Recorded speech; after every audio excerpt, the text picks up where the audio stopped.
Good morning class. हम आज इस वीडियो में हिंदी काव्य के हिंदी पद्य साहित्य का जो इतिहास है उसके प्रश्नोत्तर पढ़ेंगे, अभ्यास करेंगे। काव्य साहित्य का इतिहास पिछले वीडियो में आपको विस्तार से समझा दिया गया है। तो आज यहाँ पर प्रश्न दिए गए हैं जिनसे आप आंकलन करेंगे कि कितने प्रश्न आप सही कर सकते हैं स्वयं से। तो पहला प्रश्न है, कौन सी कृति महाकाव्य नहीं है? कौन सी कृति महाकाव्य नहीं है? रामचरितमानस है भक्ति काल का, साकेत खड़ी बोली का द्विवेदी युग का है, पद्मावत भी भक्ति काल का, यामा यहाँ पर जो है वो महाकाव्य नहीं है, काव्य रचना है। रीति काल का अन्य नाम क्या है? श्रृंगार काल। स्वर्ण काल भक्ति काल का नाम कहा गया, उद्भव काल आदिकाल को कहा गया, संक्रांति काल भी आदिकाल को कहा गया। तो इसका सही उत्तर है श्रृंगार काल। रामचंद्र शुक्ल ने जिस काल को वीर गाथा काल कहा है उसे आदिकाल किसने कहा है? आदिकाल कहा हजारी प्रसाद द्विवेदी ने। हिंदी साहित्य के आदिकाल के लिए बीज वपन काल, बीज वपन काल किसने कहा?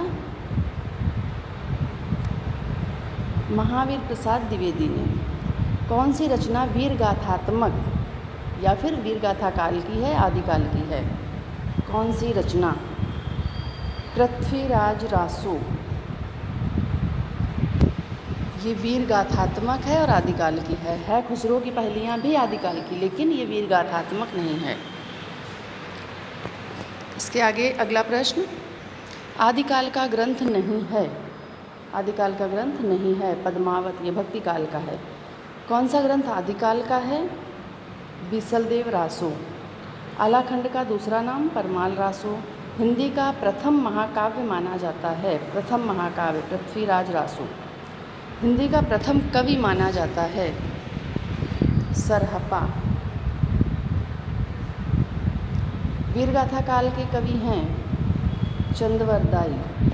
हिंदी साहित्य के इतिहास में किस काल को स्वर्ण काल कहा गया, स्वर्ण युग कहा गया? भक्ति काल को। आधुनिक युग के मीरा महादेवी वर्मा।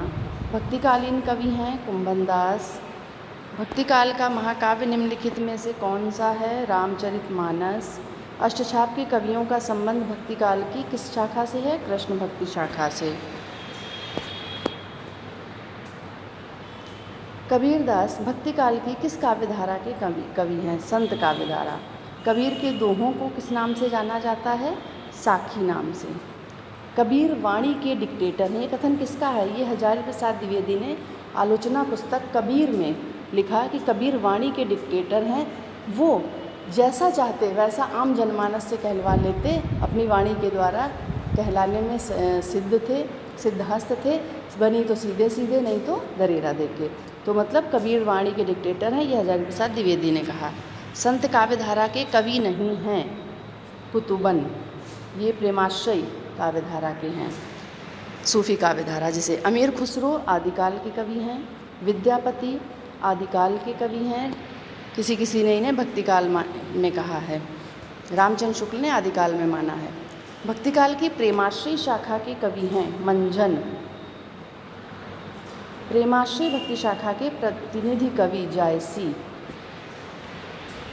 प्रेमाश्रयी सूफी काव्यधारा का संबंध किससे है?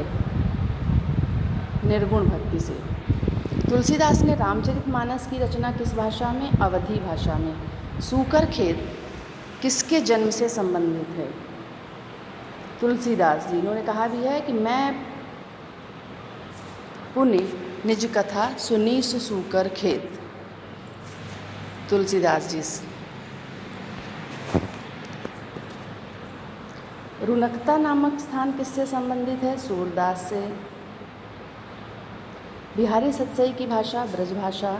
राम भक्ति शाखा से संबंधित हैं नाभादास। अष्टयाम लिखा इन्होंने राम भक्ति का, जिसमें कि श्री राम की दिनचर्या का वर्णन है, आठों यामों का। जो आठों याम हैं उसमें श्री राम की दिनचर्या कैसे कैसे क्या क्या करते हैं। कृष्ण भक्ति शाखा से संबंधित हैं नंददास। निम्नलिखित में से कौन सा ग्रंथ कृष्ण भक्ति शाखा का श्रेष्ठ काव्य है? कौन सा ग्रंथ कृष्ण भक्ति शाखा का? सूरसागर। रामचंद्र शुक्ल ने भक्ति काल का सर्वश्रेष्ठ लोकवादी कवि किसे कहा है? तुलसीदास जी ने। रामचंद्र शुक्ल ने माना है कि तुलसी एक लोकनायक है और सच्चा लोकनायक वही हो सकता है जिसमें लोक मंगल की भावना हो। भक्ति काल में कौन सी रचना लिखी गई इनमें से? साहित्य लहरी। श्रृंगार और वात्सल्य रस के अमर कवि, श्रृंगार और वात्सल्य के सूरदास। इनके बारे में रामचंद्र शुक्ल ने कहा कि सूर वात्सल्य का कोना कोना झांकाए हैं।